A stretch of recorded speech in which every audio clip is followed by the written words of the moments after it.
Are you an entrepreneur, small business owner, or consultant looking to boost your authority, influence, and impact?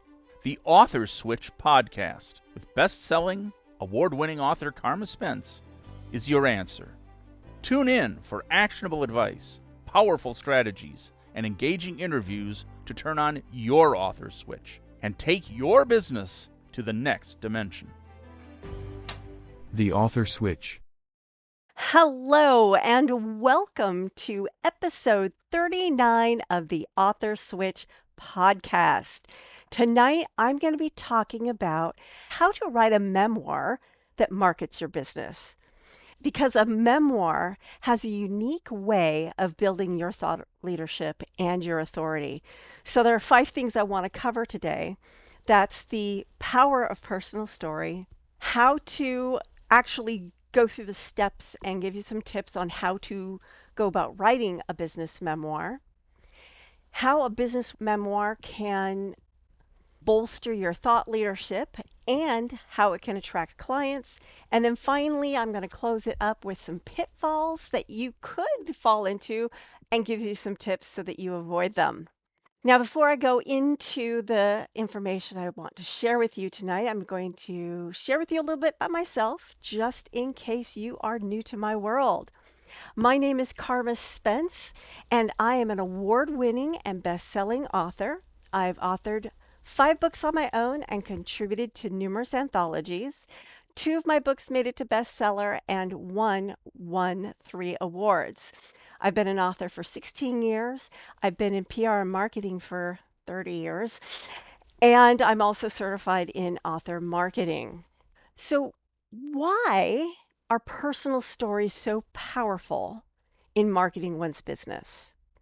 Well, for one, they provide some authenticity. People get to know the person behind the business through your memoir.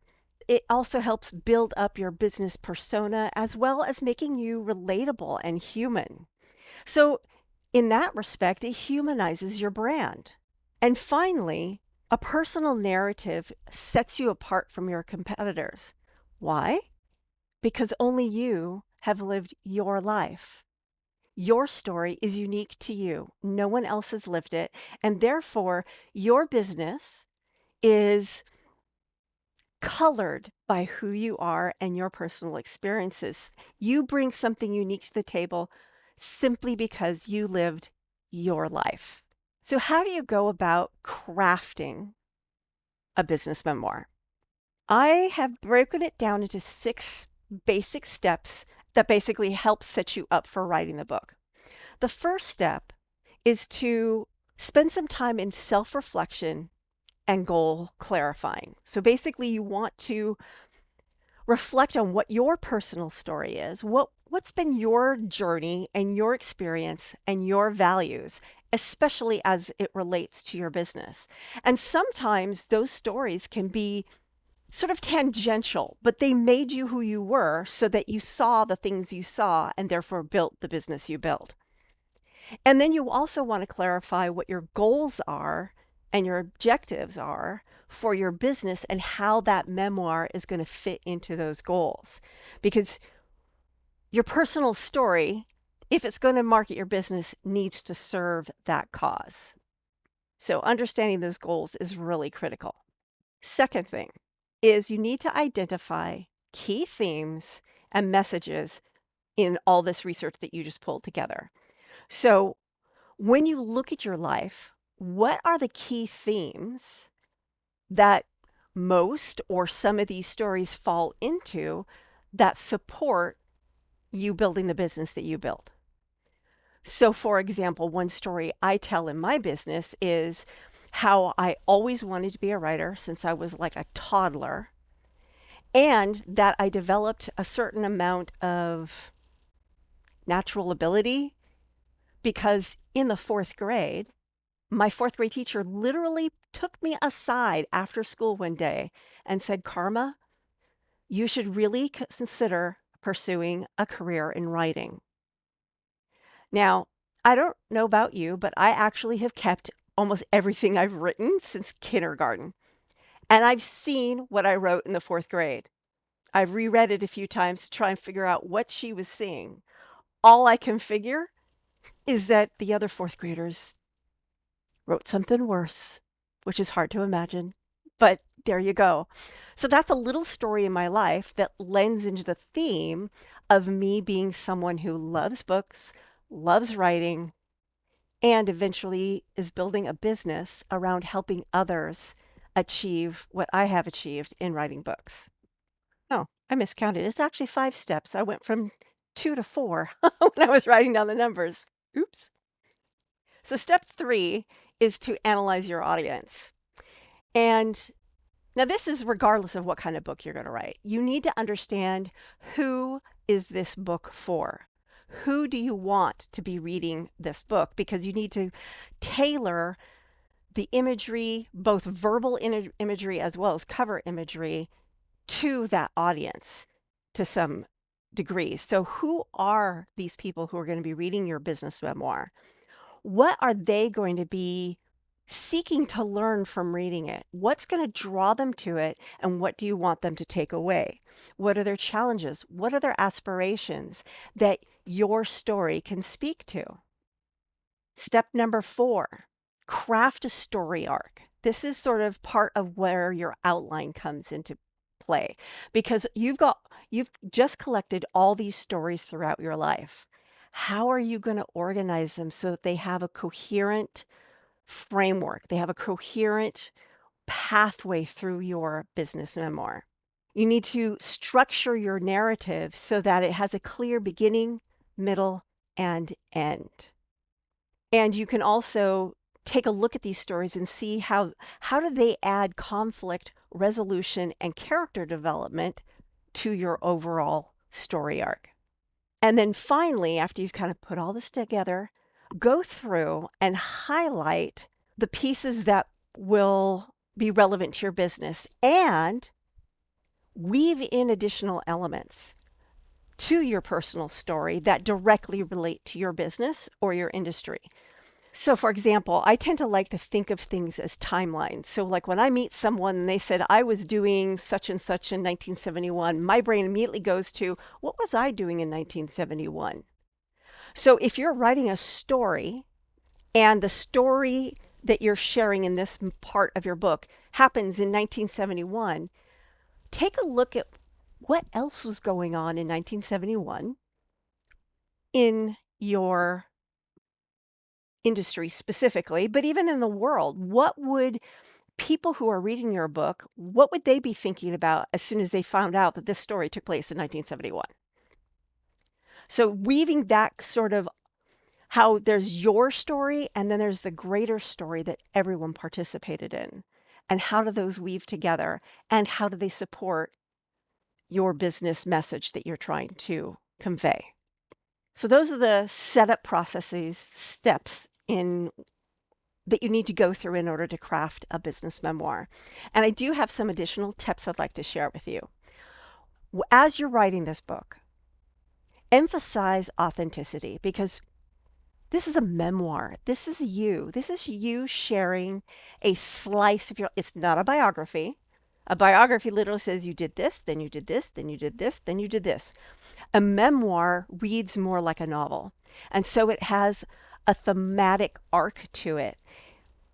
And because it's the story of your life, it needs to ring authentic. And there are techniques that you can use to help do that, because sometimes you can tell a story and people go, that didn't happen, even though it did. So you need to always take a look at what you're telling and make it believable. And that may mean that you need to add in a few extra details, or you may need to change the details, not lie, but change the details enough that it makes it more believable and you're not hurting people. Because the last thing you want to do is write a business memoir that pisses your entire family off. That's not good. Don't want to do that. So there's a level of authenticity you want to put in there. Second tip is use vivid details and emotions. So often when you're writing that first draft and you're just throwing in the facts, telling the stories, on your second take through it, weave in the emotions that you were feeling during those vignettes that you're sharing. Help the people who are reading your book feel what you felt. And that means you're going to use vivid, colorful, sight, hearing, taste, sound is hearing, sight, sound, taste, texture, all those things. Weave those in so people feel like they are re-experiencing your life while you're telling it. Those are my two top tips. Now I'd like to talk a little bit about how a business memoir establishes thought leadership. And the way I thought was best to do this is to share some examples of real world individuals who have used a business memoir or their personal stories in their business to help establish thought leadership. And the first person you've probably heard of, Simon Sinek. He's a renowned author, speaker, and leadership expert, and he has gained widespread recognition through his TED Talk, in which he shares how great leaders inspire action, and he introduces the concept of the golden circle, which is the idea of starting with why. And he uses his personal story to explain that concept.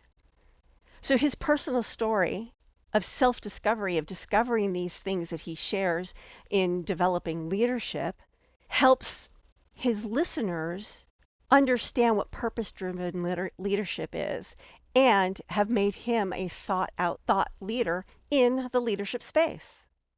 Another person who has leveraged their personal story to great effect is Brené Brown. I don't know if you've heard her. I've actually heard her TED Talk, and she not only shares her research, but her personal experiences by doing that research. And it's all about vulnerability. So she actually is vulnerable. She is exemplifying what she's talking about. So she shares her own personal stories woven in with her research to prove that vulnerability can actually be a strength. And this has led to her having a huge following of people who want to learn and embrace the power of vulnerability. And the third person who I definitely look up to is Sir Richard Branson. He's the founder of the Virgin Group, which of course includes a wide range of businesses. There was Virgin Records, there was Virgin Airlines, there was Virgin Galactic. And of course, he's got a number of memoirs that he's written where he shares how he's grown his business and shares his story. I mean, who he is as a human being is almost, I'd say, integrated as well as intertwined into who he is as a business person. And this has helped him be as successful as he is. I mean, very few people have not heard of Richard Branson. And he even has an island somewhere where other entrepreneurs like to go and visit him on this island. And it becomes this retreat. And I mean, he's just someone I look up to. What can I say? All right, so that's the thought leadership. So how does a business memoir attract in your ideal clients? And I was able to find 6 things that I think a business memoir can do that other books can do, but don't do as well. And the first one is authenticity and transparency. When you're writing a memoir, in some ways, you're bearing your soul. When someone reads your memoir, they feel like they know a part of you that may not show up in other areas of your business. So you become more authentic. And by sharing both your joys, your triumphs, and those moments in your life that aren't so great, you are sharing a transparency by automatically. The second thing is you are sharing your values in your memoir. So your readers, your potential clients, can identify with them and say, yes, that's my value too, because there's something about shared values that improves business. I don't know about you, but I find that I'm attracted to businesses that share my values. If I feel, for example, that a business owner has a strong sense of faith, which is important to me, I have a tendency to want to do business with them. And that, for me, that doesn't even matter what faith they're a member of, just the fact that they love God, because that's important to me. It may or may not be important to you. We all have our own values, but we tend to want to do business with those business people who share at least one or more of our values. Memoirs also share your pain points with your audience, and so they can identify with those as well. So you read a memoir and you think, oh, I felt that too. I've had that down moment as well. This person understands my pain because they went through it too. And that is powerfully magnetic to clients. Your business memoir can be used to inspire and motivate people to take action. And that's whether they take action with you or not. But the fact that you are supporting them and telling them, if I did it, you can too. And that is more powerful when they have seen your shared values and your shared pain points. Your business memoir can position you as an expert because it showcases how you got to know what you know. It shows the pathway. It shows that you've paid your dues. You've gone through the school of hard knocks to become the expert that you are. And your memoir lays that out for them plainly to see. And finally, your memoir can show empathy and understanding because you've shared your experiences. They can see that you've experienced things like they have, and therefore you get them. You understand them. You understand what they're going through. And that is very powerful. So now there are some challenges and pitfalls to writing a memoir. And so I'm going to cover a handful of them and share some tips on how you can avoid them. The first one is oversharing personal details. Your memoir really only needs to share the information that's relevant to the theme you are addressing. So when you're writing your memoir, set boundaries on how much information you're going to share. I alluded to that a little bit earlier on when I said you want to protect those who need to be protected. There are probably people in your life who've caused you some hardship and have caused you some problems and have made your life more difficult. Do you really want to throw them under the bus? You can share those down. You can even share there was someone involved, but you don't need to throw that individual person under the bus. For one, it protects them, but it also protects you. Because if you're going to say, well, so-and-so did such and such to me, blah, blah, blah, blah, it starts coming off as gossip. And you don't want to do that in a business memoir because it's not good for business. Another pitfall is neglecting professionalism. When you're writing a memoir, it can be really easy to get down into the weeds of your emotions and the experiences and the stories that you're telling, and therefore veer off from the intent of a business memoir. So that's why I say those first few steps is get it all out. Get it all out in paper so that you have it, but then reel it in by understanding the story arc, understanding your goal for this book, and then throwing out those things that don't fit that memoir goal. So basically, there's a balance between personal narratives and professional tone. Another pitfall is losing focus on your business goals, which is why it's one of the first things you do is you say, okay, this is the goal that I'm trying to achieve with this memoir. And then you always revisit that goal as you go through your writing process, as you go through the outline process, as you go through the writing process, as you go through the editing process. Always Bump what you're working on up against that goal and make sure that it supports that goal. Another one is ignoring legal and privacy concerns. And I have addressed that a little bit, but if you're ever unsure, if there's something that you're revealing in your memoir that you aren't sure might be a problem, have a legal person take a look at it. And finally, there's inconsistent branding.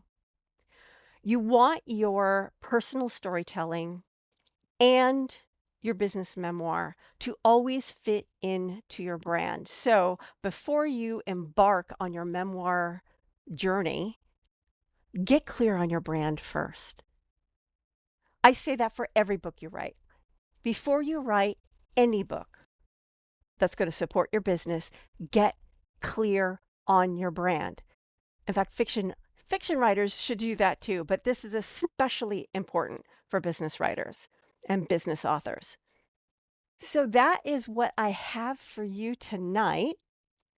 I hope that you have found it enjoyable and useful, and that you will consider writing your own business memoir. This is the end of episode 39 of the Author Switch podcast. This is Carma Spence, your host, saying ciao for now. If you've enjoyed this episode of the Author Switch podcast and would like to show your support, there are a few ways that you can do that. First, I encourage you to subscribe to the podcast so you never miss an episode. Additionally, leaving a rating and review would greatly help me reach more listeners and continue providing valuable content. To stay up to date with the Author Switch podcast and gain access to additional information on amplifying your authority, influence, and thought leadership through books, you can follow me on LinkedIn at Carma Spence. For those interested in catching up on previous episodes, including those no longer available on podcast platforms, you can find them all at authorswitch.com/episodes, where you can choose to watch or listen to them at your convenience. Thank you so much for your support and for being a part of the Author Switch community.